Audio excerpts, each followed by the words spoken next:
apologize for coming over this emergency channel, but we are in need of assistance concerning the large ship in orbit, and we value discretion in this matter.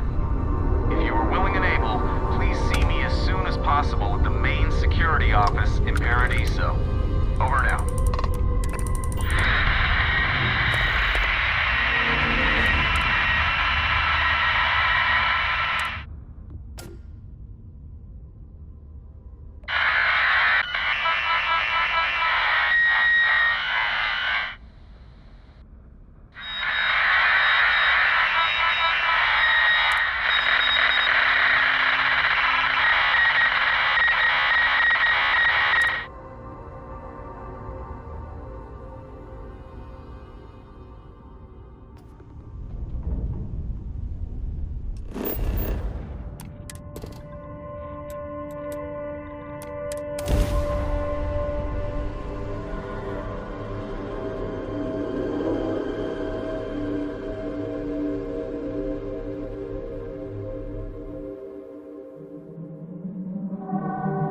Landing initiated. Approach clearing.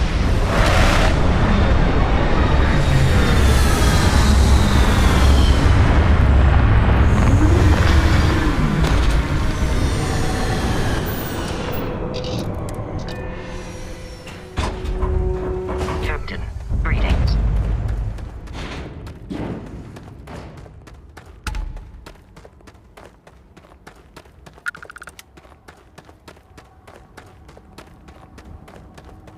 It may be paradise, but that doesn't mean we don't run into trouble from time to time. You'd think we'd be a prime target for pirates, but they know to stay away for the most part. Welcome to Paradiso. Jiro Sukiyama at your service. Do you have a security concern, or is there something else I can help you with? Ah, yes, of course. I'm glad you came. As you can imagine, we're in a bit of a predicament. Under normal circumstances, we would not enlist outside help in this manner. But this is a matter we can't afford to worry our guests about. As such, we need to handle this discreetly. Failure on your part to do so could have severe consequences. So, before we proceed, can you swear not to discuss this with anyone else unless explicitly directed to do so? Great, I appreciate it. Not too long ago, a strange and enormous ship appeared in Parima space. It is now locked in orbit around our planet. So far, it doesn't seem to be hostile, but any attempts to communicate with it have been in vain, so we're unsure of the ship's intentions.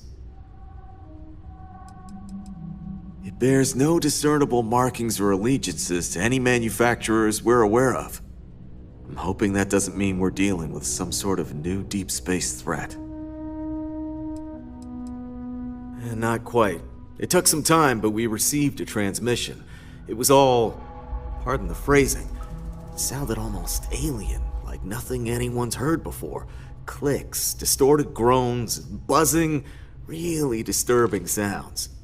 Now, one of our engineers says it could just be some busted comm equipment or incompatible signals, but we're not sure. So far, no one's disembarked from the ship. No landing craft, nothing. We don't have the staff or ships to spare, otherwise we'd dock with it and attempt to board.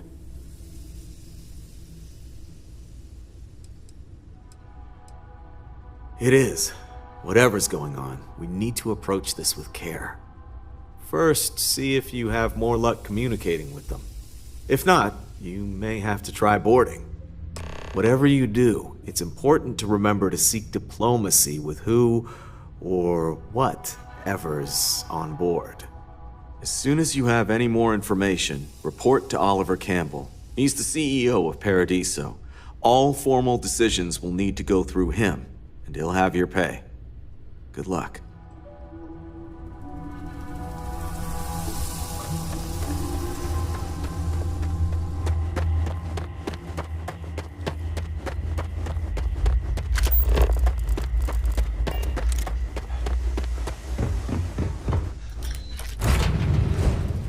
Recycled air. Just isn't the same as the real thing. Lift lifting off now.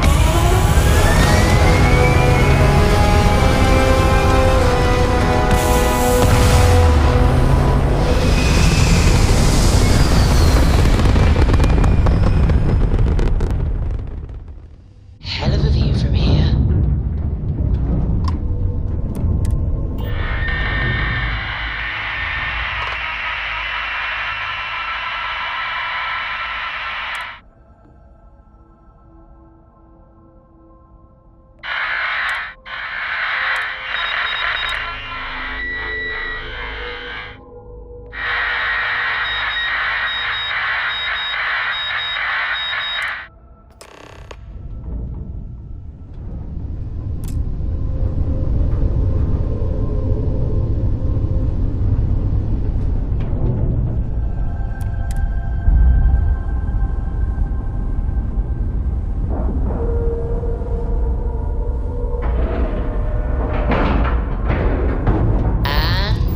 Locked in.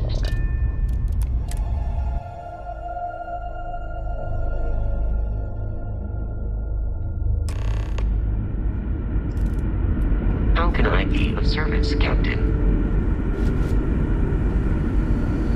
Stay alert. Weapons at the ready. Remain calm. There's no reason to suspect whatever it is hostile. I agree with the captain. Now is the time for diplomacy. Agreed. But we must be ready for again. Now, eyes and ears sharp. You're human. Oh, we're human. From the planet Earth in the Sol system. It's just that we weren't expecting to find life, let alone human life out here. We thought we were the only ones to leave Earth. Imagine being cut off from humankind for that long. How terribly frightening that would be. Perhaps we should greet our guests. Of course. Manners. I'm Captain Diana Brackenridge. This is Security Officer Bomani Reader. And this is Dr. Mabuti da Costa, one of our elders. A pleasure to meet you. You've come aboard the Earth colony ship Constant. Generations ago, we set forth from the planet Earth with the mission of colonizing a new habitable world in the spirit of our ancestors nearly a millennium ago. I see. As you may have presumed, we're in a bit of a bind. Our ship has finally completed its near 200-year journey from Earth, only to find our new home seemingly colonized by, well, we don't know. Communications haven't been successful, so your arrival is fortuitous. Perhaps you'd be willing to act as a middle person between ourselves and the others. Well, the short answer is, we didn't. It's a generation ship, which is to say that most of us lived long, happy lives on board and passed our mission down to our children. It was never intended that the original crew would make it to our destination. The goal was always the preservation of the human race above all else. Though it would seem that was perhaps a bit presumptuous. We're not entirely sure. Our engineers believe it's possible that our technology just isn't compatible with theirs. All we hear when using them to communicate with anyone is a bunch of disturbing noise. It gave me the heebie-jeebies at first.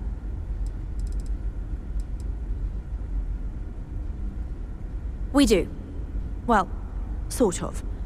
We saw structures using our surveying equipment. We've also seen the various ships pass us by. Some even seemed to want to communicate, but couldn't. Of course, we had no idea that they were being piloted by other humans. Ah, your question confirms one of our recent theories. It would seem that some form of faster-than-light travel or space-bending technology was invented during our long journey. That would explain why we would find people this far out into space. I guess technology leapfrogged us at some point. Interesting. I can only imagine that our predecessors didn't believe the technology would ever work, and so they made the decision to leave when they did.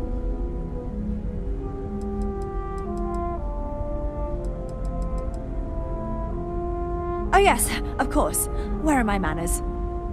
Now then, please follow me. There's much to discuss first. We'll speak more on the matter once we reach the bridge. Dr. DaCosta, you may return to your quarters if you wish. Thank you, Captain. I will follow you to the bridge, ma'am. For security purposes. I do not believe we have need to fear our guest, but I'll allow it if you insist. Welcome to the Earth colony ship Constant. In the early 2100s, my ancestor, Rupert Brackenridge, researched a number of scientific scenarios: climate change, asteroid impact, nuclear war, global pandemic, and more. Each scenario showed the likelihood of an extinction-level event to be within 50 years. He fully believed Earth was destined to be rendered uninhabitable. We've always assumed that's what happened. So, he gathered the best and brightest he could find, built the Constant, and set a course for this planet here. We were told that it was the largest, most advanced ship ever constructed on Earth at the time. If you can believe, entire generations have been born, lived, and died on this ship. It really goes to show that there are no limits to human ingenuity and perseverance. The Constant is a peaceful ship. Don't change that. Just because our equipment's old doesn't mean it won't work to take down troublemakers. I have to say, with technology this outdated, I'm amazed this vessel is able to navigate at all. It's almost like walking through a museum. Now that you're here, I can finally give my crew a chance at a new life. I think I'm coming up on 6 years now. I was only a teenager when my father died, passing command of the ship to me, as is tradition. Because of that, I've had to sort of learn as I go along, instead of taking years of study and apprenticeship under the prior captain. I think some people on the ship resent me for not having the level of experience as my predecessors. But at the same time, without my command, we likely wouldn't have made it here so quickly. A bit frazzled, as you can imagine. People are anxious about discovering that we're not alone, and also worried about what will come to pass. While we hope we can work out a deal with the people on the surface, they seem reluctant to reach out, so there's no telling what will come of that. I do know that we can't afford to stay here in orbit forever.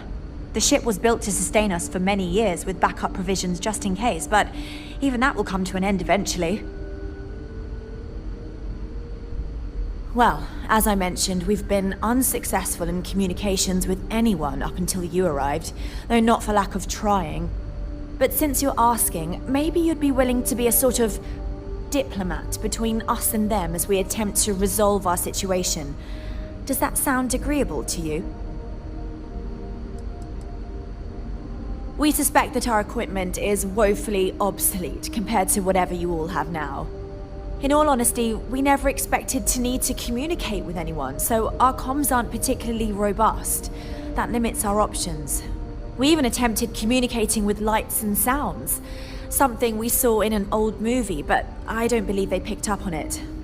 If anything, it may have inadvertently alarmed them.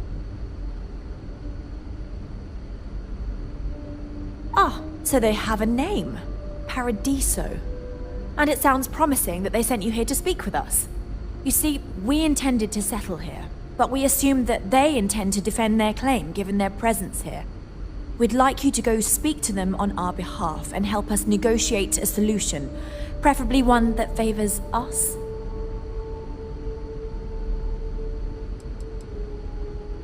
Based on the data our ancestors had when they launched this endeavor, it was determined that this was the perfect planet for us. Even if we had another viable candidate planet, we lack the resources to get there. And as you know, it took us 200 years to get here. Our people have no desire to go back to drifting the stars so their children's children can possibly settle on an inferior planet.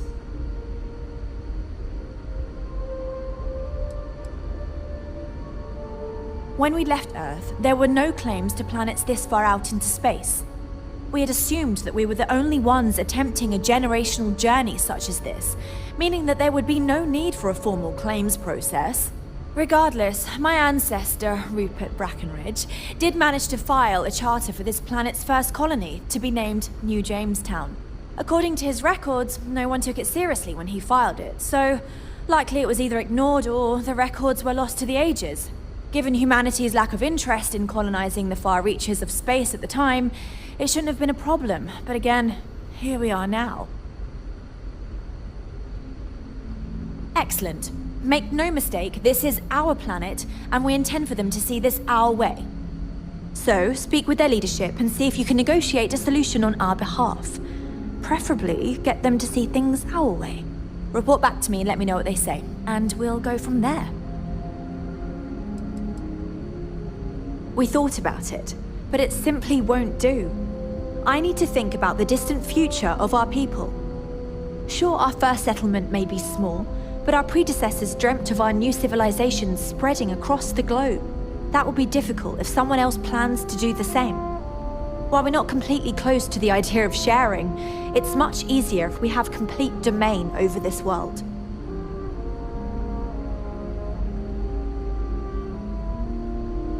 Thank you, and Godspeed.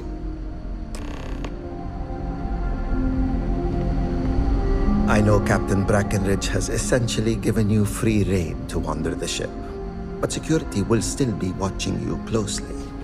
I hope you understand, given we have so little experience with people from the outside.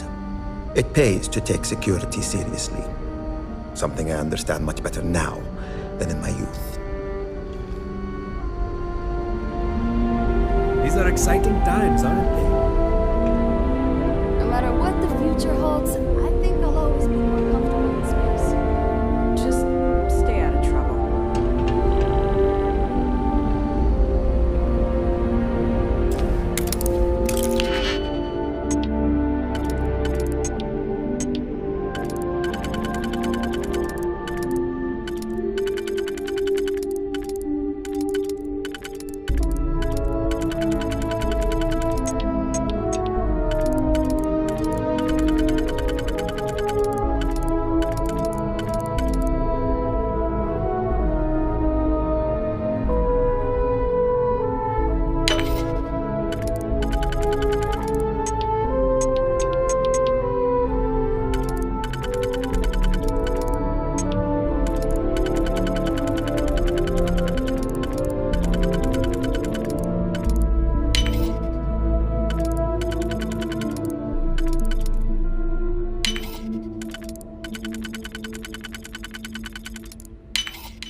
You certainly know your way around a computer system.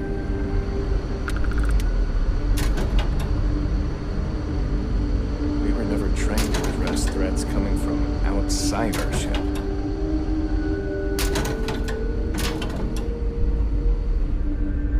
We've got strict rules around here, but they're strict for a reason.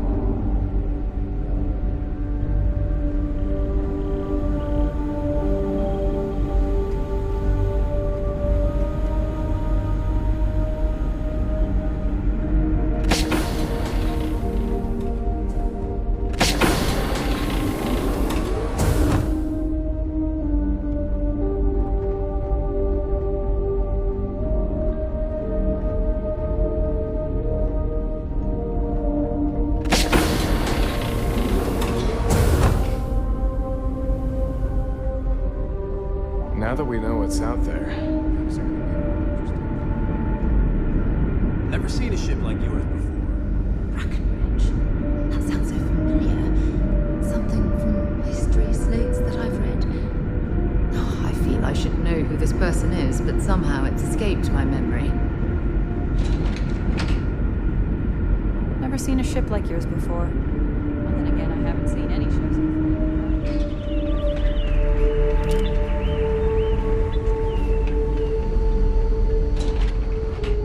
My mom and dad were scared when you came on board, but I don't know why. You seem okay. I wonder how many other planets are out there that we bet there's a million.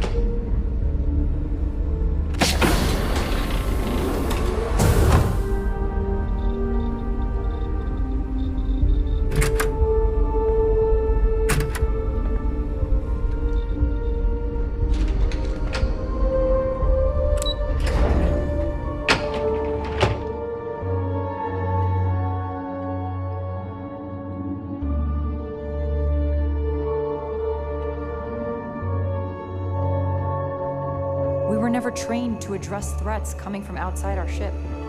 And to think, all this time, we thought we were alone. Hi there. Oh!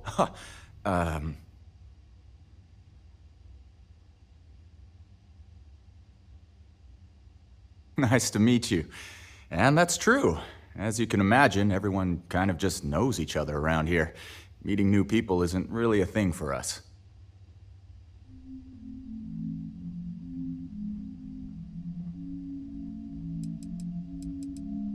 Right?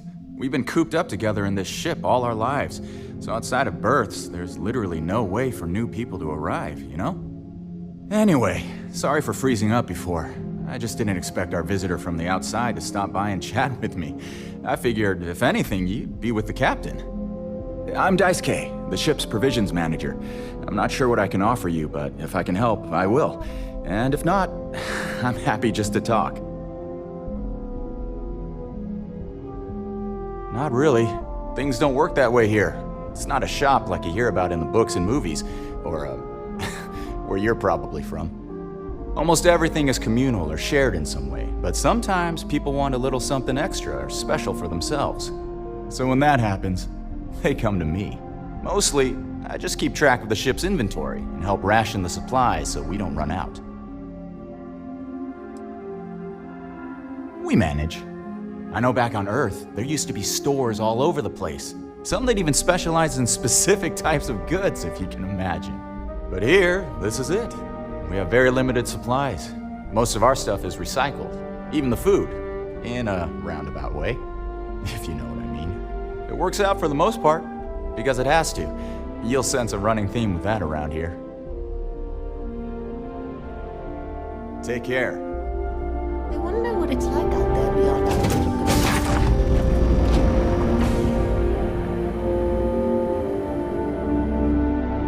Hey there.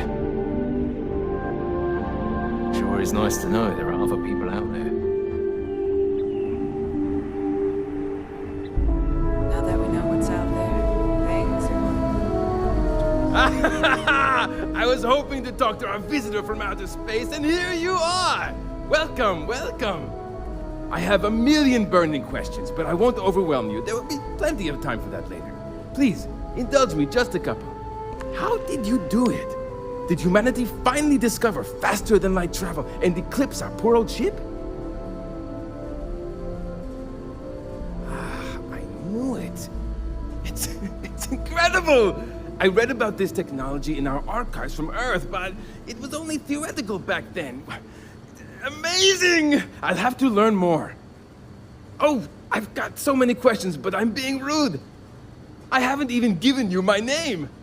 Chief Engineer Kazemi, but you can call me Amin. And, I might add, I'm one of the reasons we're still floating out here today. Yes, of course. Anything for my new friend. Ah, great question. I do not know for sure, but I can venture a guess. All of the reading I've done on the matter suggests that at the time, there was uncertainty that the technology would ever work, or if it did, that it would work at the scale we needed. So, I trust they made the decision to strike out when they did, fully believing it was the only way. Some may say I'm a master of keeping things together with nothing but duct tape and bubblegum. Well, if we had any gum left. Pretty sure that ran out 100 years ago. When I'm not dealing with catastrophic engine failures, I manage the other engineers. We maintain all the machinery, computers, you name it. We keep the life support on, and the ship flying.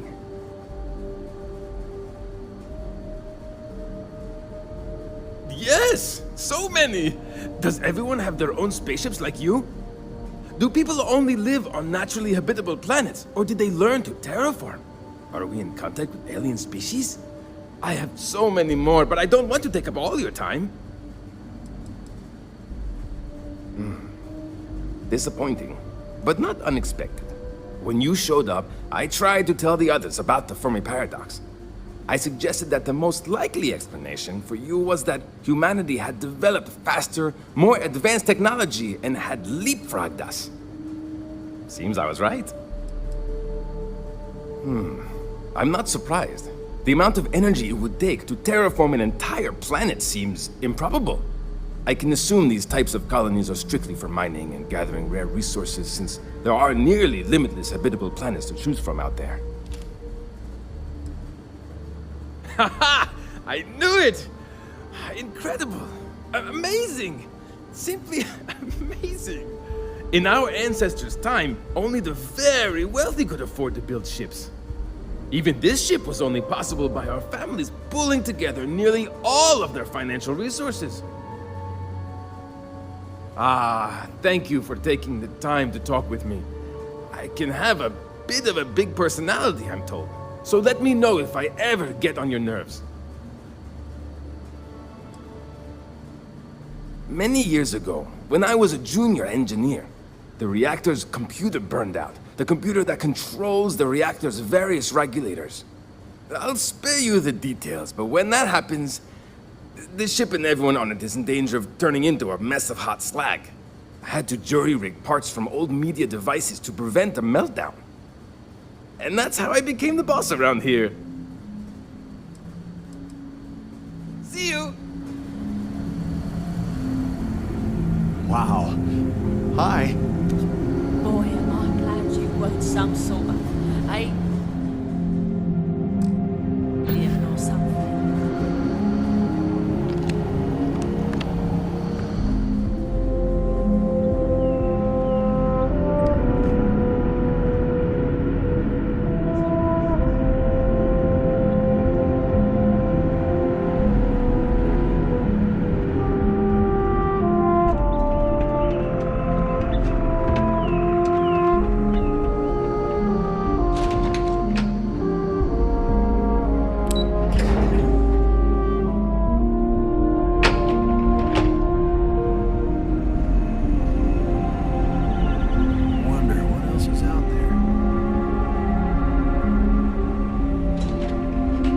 Careful waving that fancy gun around. You don't need to see what it can do.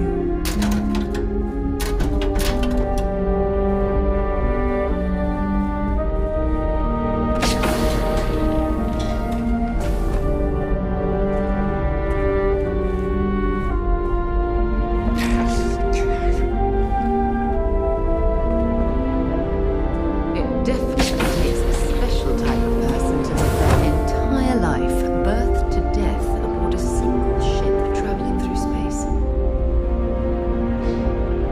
Perhaps there will be opportunities for me to see if there is ever anything you need from me.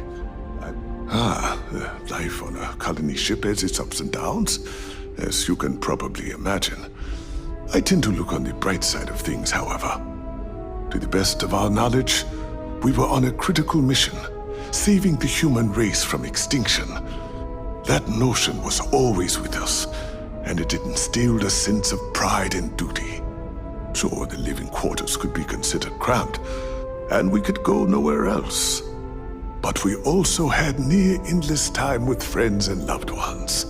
I suppose as I get on in years, I have learned to appreciate that more than anything. I'm a doctor and a counselor. I assist my wife Lorelei in performing minor medical duties, but I also practice psychology and help maintain our crew's mental health. I know it must seem strange to you. I am not a captain, nor am I a security guard. But I was brought along for a very specific reason. The captain trusts me to de-escalate situations. Pardon me saying, but we did not know who you were or what your intents were. So, Captain Breckenridge wanted me to come along as a friendly face and keep the conversation amicable. I am glad that you were peaceful, and my role was as limited as it was. Thank you. It was good talking with you.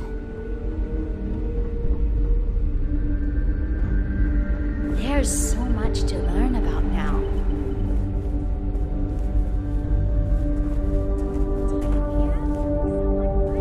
It definitely takes a special type of person to live their entire life, birth to death, aboard a single ship traveling through space.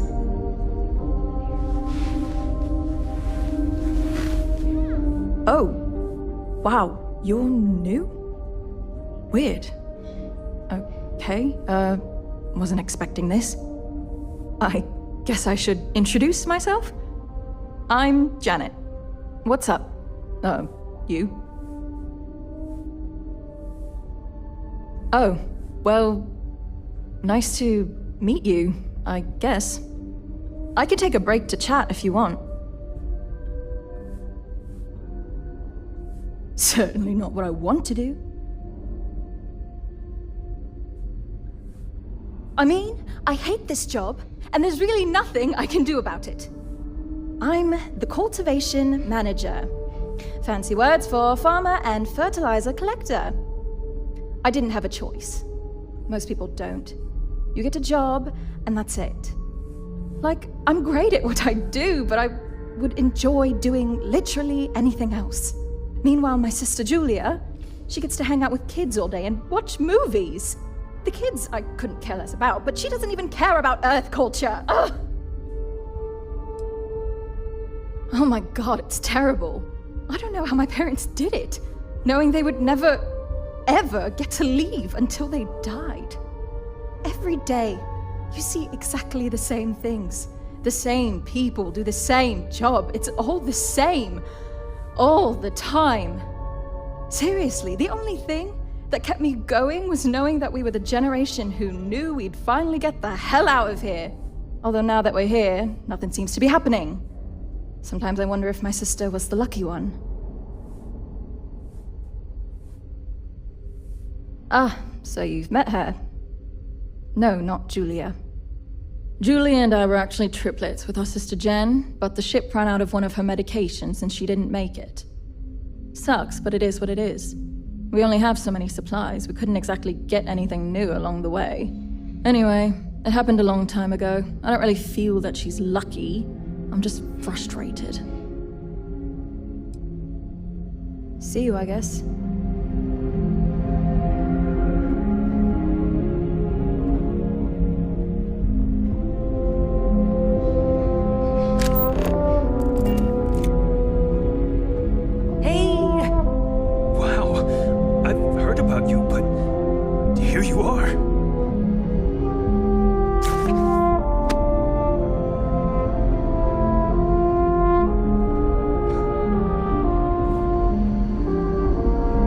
It's hard work keeping everyone happy in my little community, but I try my best.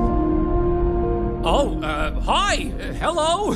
You're the alien, the person that came from out there, in space, that we weren't expecting at all.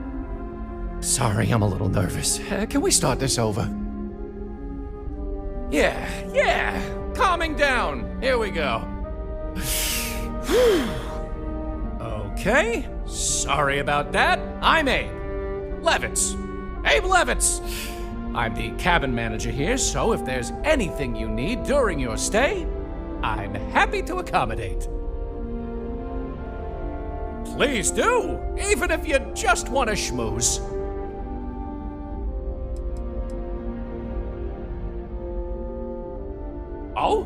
Oh, you must mean the Yiddish.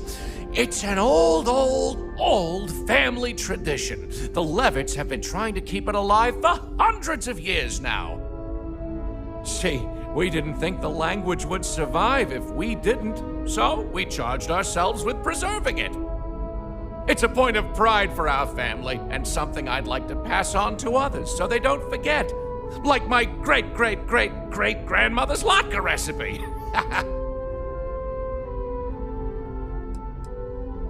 Me? Hey, well, there's not much to say. I take care of people here. I live with my husband, Daisuke, no kids. We passed on having a surrogate so others could have larger families. Instead, I get to spend time with everyone and their families here. They call me their bubby because I'm like the grandmother they never had. I may have had something to do with that nickname. People didn't know what to think. Here we are, minding our own business out in deep space, all alone. Then we hear some sort of garbled transmissions on the radio, real screechy, real inhuman sounding stuff. Then you show up? People had all sorts of fakakta theories, aliens, time travelers, you name it. We watch a lot of old movies, so... Anyway, it spooked the bejesus out of us because we were expecting to find nobody. See you later, I hope.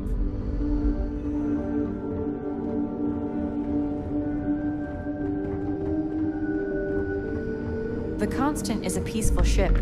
Don't change that.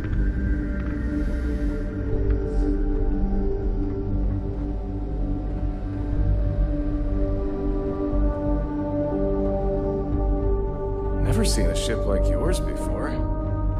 Then again, I haven't seen any ships.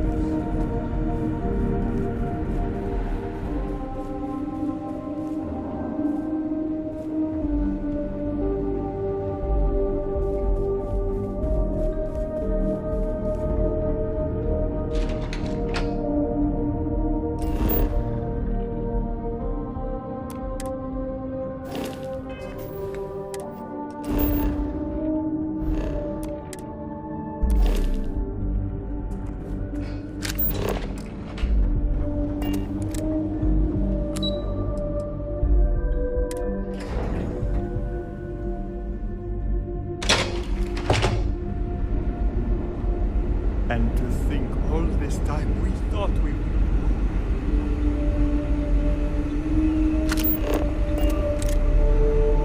Hey!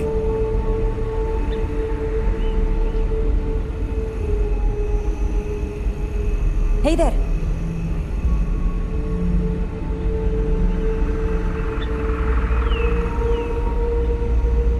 Sure is nice to know there are other people out there. I've lived my entire life in the Constant.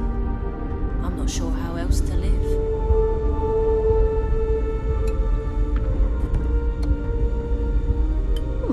Perhaps I can soon retire. That's something people used to do, I hear. Nothing.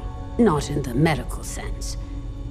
As one of the eldest on board, he was ready to volunteer for termination. But thanks to your arrival, that is no longer needed. Excuse me? Volunteer for termination? Meaning what, exactly?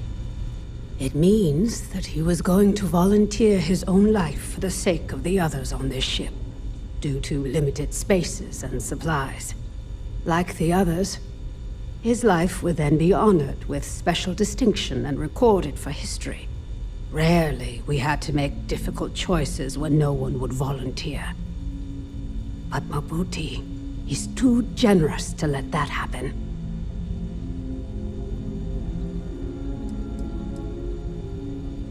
I certainly hope so, too. It shouldn't. I should certainly hope that it doesn't. Oh, damn. I was starting to enjoy the conversation.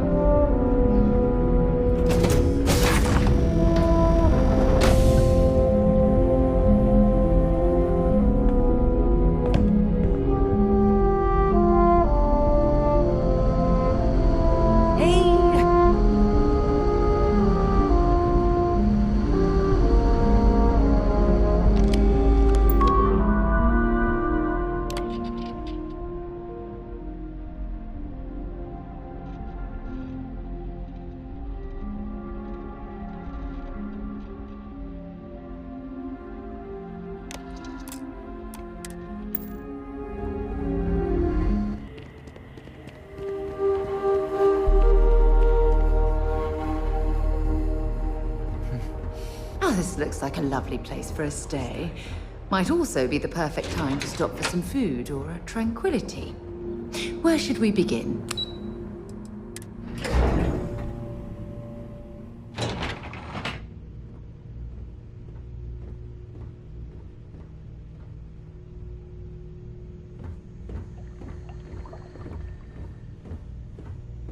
Excuse me, you can't just waltz in there. Do you have an appointment? Oh, you're the one they're waiting for then. Do you need anything else from me before you meet with the board?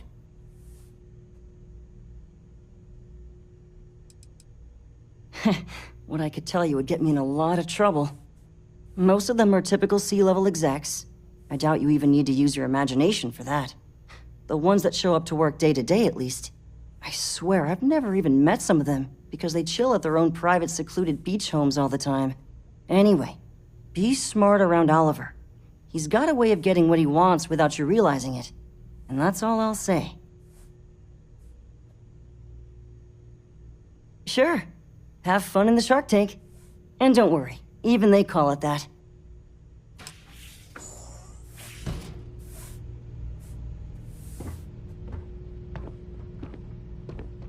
I just feel that we should be focusing on the natural beauty of this planet, not our amenities. There are millions of planets out there. People can go to any one of them. The resort facilities are precisely what we bring to the table. Heck, it's the only thing we've really got to offer. I don't want to risk us coming off as just another artificial, shady, trash-filled dump like Neon. That's not who we are. We've got something special here. We should embrace that. Blom's right. Thank you.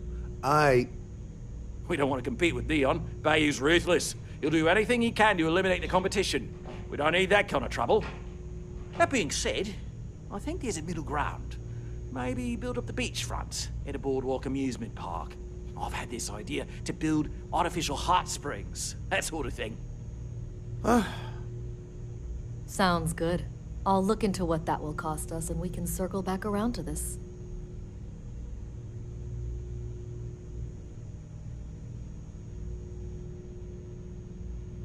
What's not to love about this planet? Come on, mate. Loads more interesting things to do outside. No need to mill about. Hello? I didn't realize Kiwi was letting people in here. Not quite. We just don't answer to the Freestar Collective or the United Colonies. Makes things easier. We don't pay any taxes. We don't need to follow their laws. All the benefits, none of the drawbacks. And no one minds because half the politicians and other big shots love vacationing here. Works for everyone.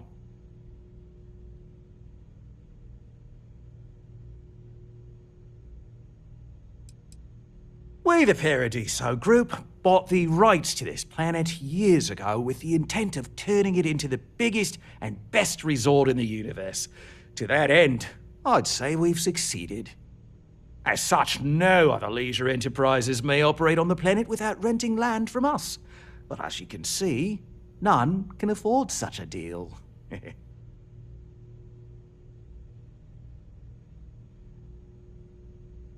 I am. And you must be the diplomat Jiro told me about. Welcome, welcome. Normally I'd offer you an all-inclusive stay at our resort before we spoke. But given the circumstances, I'm going to cut to the chase. We've got our friends, the aliens, up there causing all sorts of problems for our resort. You like that? The marketing team came up with it. The thought is, if we can't get rid of them, it might actually attract more tourism. Come see the aliens!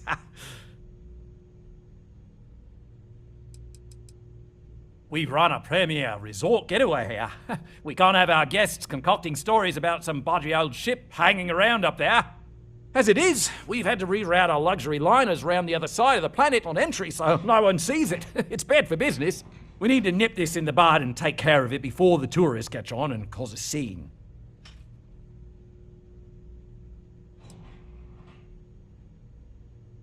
Despicable? Hardly. Just a backup plan in case we can't get them to leave. But you're right, no one's going to buy aliens. Remind me to fire the marketing team. So tell me, what's the actual deal with this massive eyesore of a ship, besides scaring people away?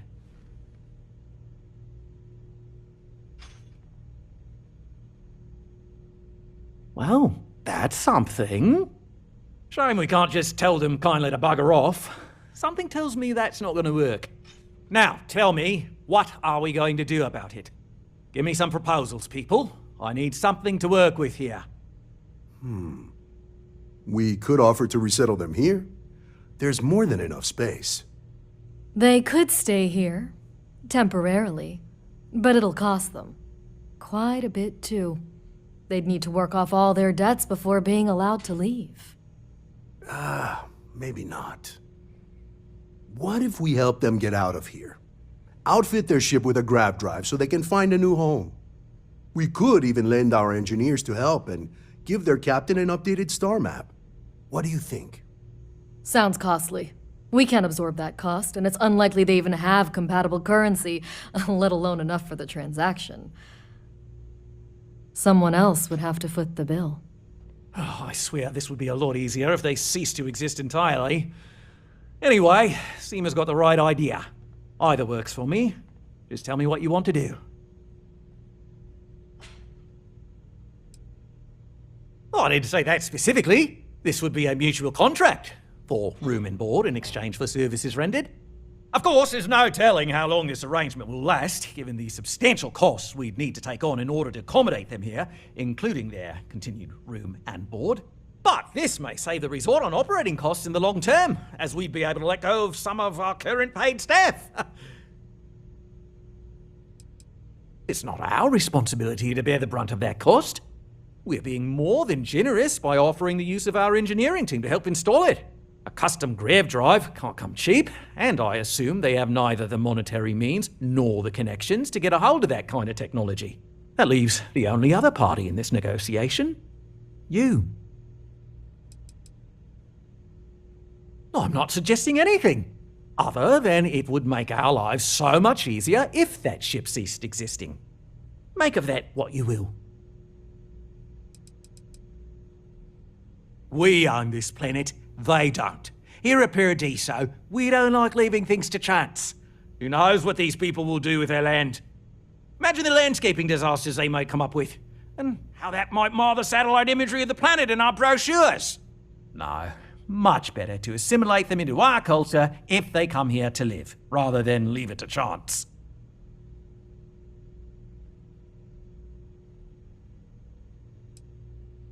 And that's within your right.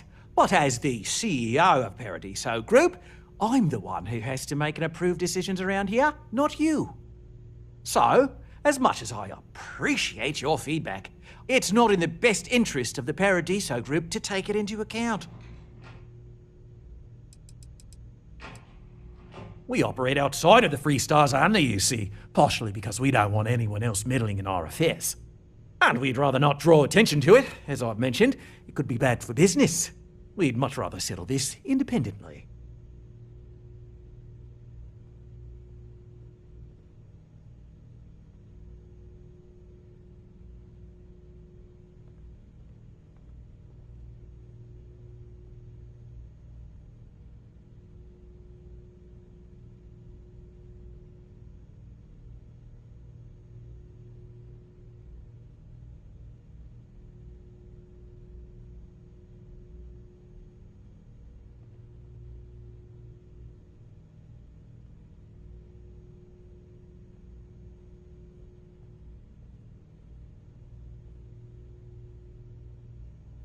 No worries, mate, but my time is valuable.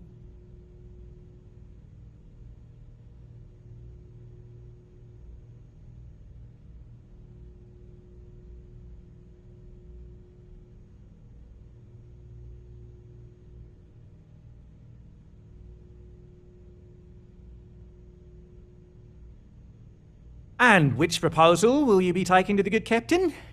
I assume there's a captain?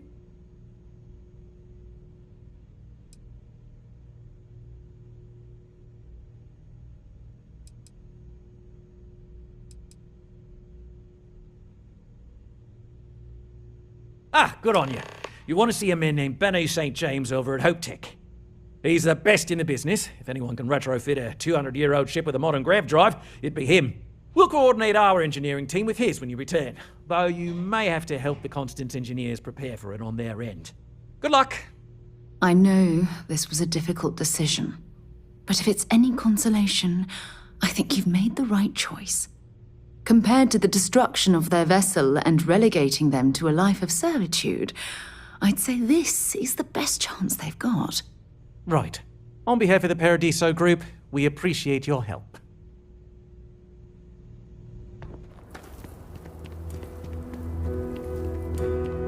Okay, hello. Excuse me. A little desperate here. This is such a... I remember meeting Ron Hope once.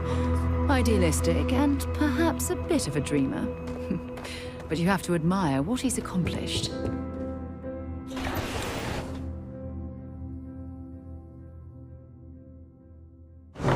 Things for you.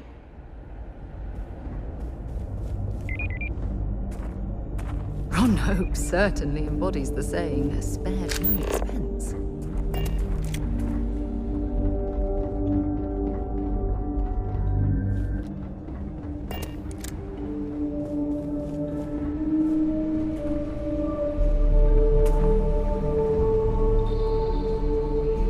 Oh, hello. Someone worth paying attention to. Oh, hello. I'm not used to people wanting to talk to me. Sure. That sounds like me. What can I do for you? I'm a little busy, but I think I could spare some time. Oh, you should have just said that. Of course I can help you. Oliver sent a courier ahead of you. I did some research on ships from that era, and I have a decent idea what we're dealing with. So grav drives didn't really take off until after the ship was built. But I've got access to an ancient grav drive that looks like it could be compatible. With some minor adjustments. It's in good shape, too. Parts not cheap, though. Neither is the labor. Just pay the combined cost of parts and labor, and it's yours. It's a pretty big ask, given how rare these old grav drives are.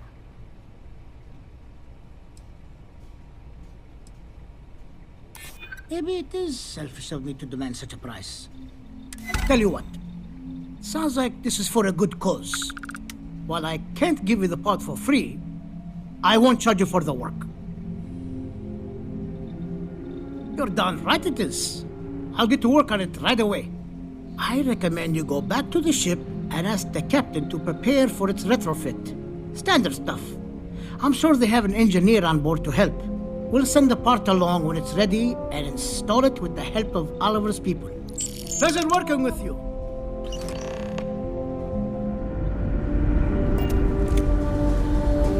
If the other colony is keeping a 200-year-old ship running, what grav drive?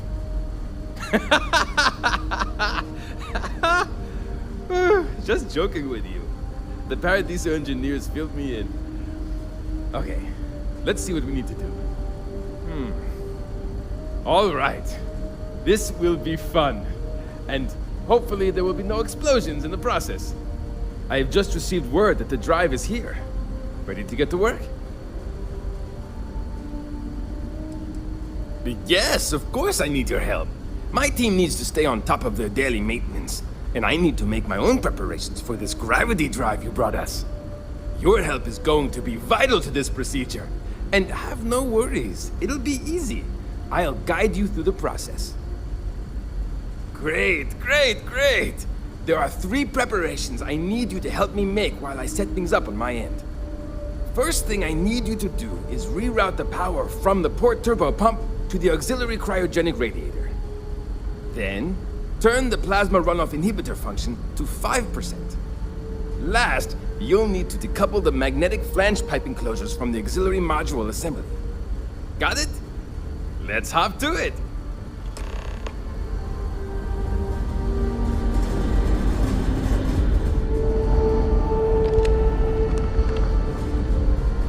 These are exciting times.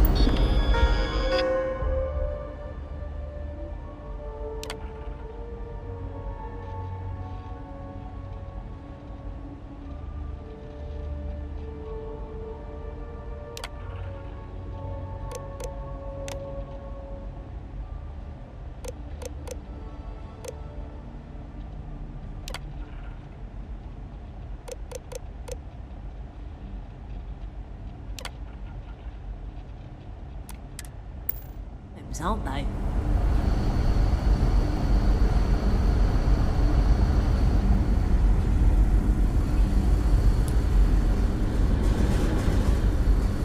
Boy, am I glad you weren't some sort of...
Looks like everything is good to go, both your end and mine. Can you go and inform the captain while they're finishing the installation?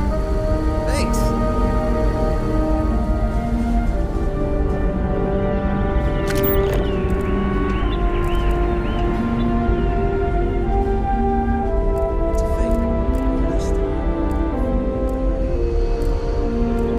Constant is a piece of shit.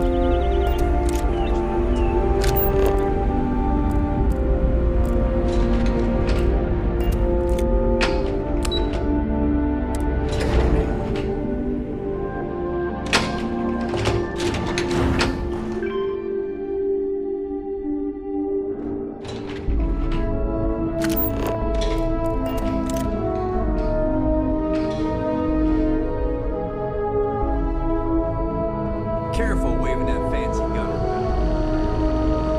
We didn't believe anyone would be out here. Well, well, it would appear we have the means to go nearly anywhere now, thanks to you. The engineers even upgraded our communications equipment so we can speak with passing ships. Turns out it was a pretty easy fix. Thank you again for all you've done. We don't yet know, but we did receive a star map from the Paradiso engineers. I suppose we'll just chart a course for other suitable habitable worlds until we find one that matches the quality of Paradiso. Purima 2 here. Without you, we'd most likely be stuck. But you went above and beyond. I'll make sure people tell tales of your generosity for as long as our society lives. I don't know if we can ever fully repay you. Thank you again.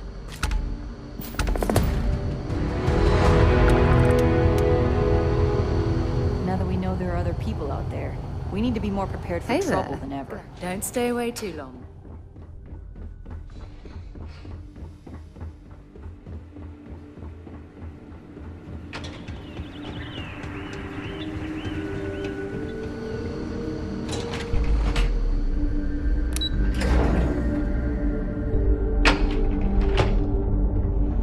You're lucky we're under orders not to escort you right off the ship. There's so much more to learn about them.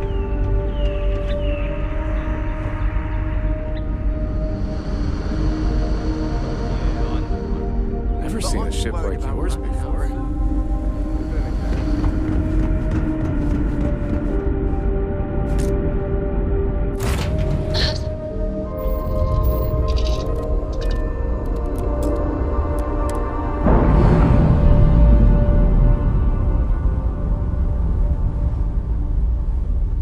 All green on release. We're free to fly.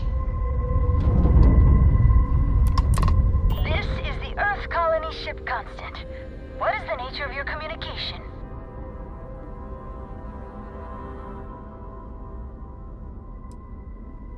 That they are. I'm still learning this new comm system, but it's telling me you're the one who helped us out with it. At least scans say that's your ship ID. Cool. Can I help you out with anything?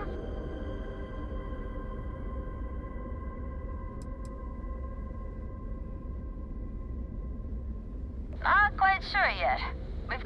possibilities for habitable planets to check out. We've just gotta pick one and go. That'd be great. Hopefully you can find us out there exploring, or if we finally settle. Take care.